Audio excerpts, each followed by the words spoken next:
This is a brand new texturizing fabric.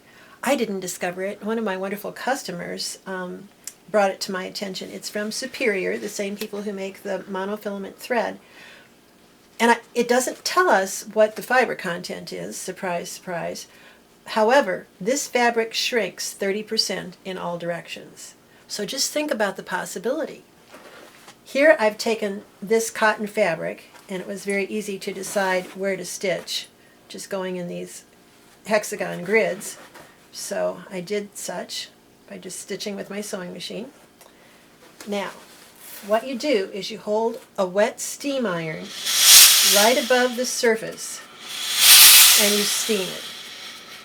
And it becomes live and it shrinks. So if this fabric shrinks, what would happen to the other side? Now you want to keep going until it doesn't move any longer. My suspicion is that this is either acetate or nylon. I really should get out my burn testing charts and try to determine that. It's a half a yard of 47-inch wide fabric for $12.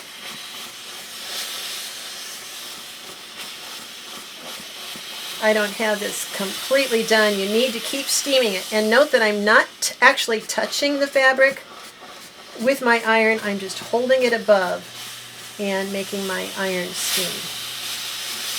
But when it's completely shrunk, it should be very tight on the back. I'm about there. Nonetheless, you can certainly see what it has achieved on the outside. This fabric shrunk, this fabric did not, so it had no option other than to pucker up. So you've texturized the fabric. Very quick, very easy.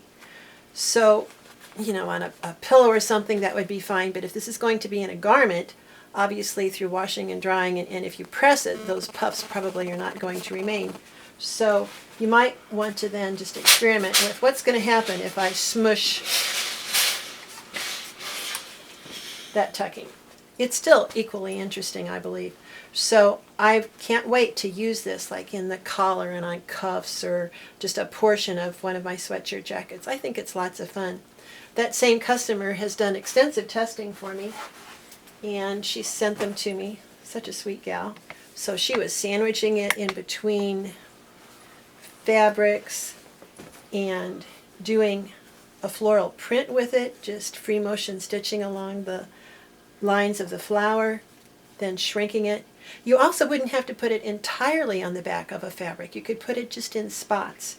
So a brand new product. Again, it's called Texture Magic, and it shrinks, thereby texturizing the fabric.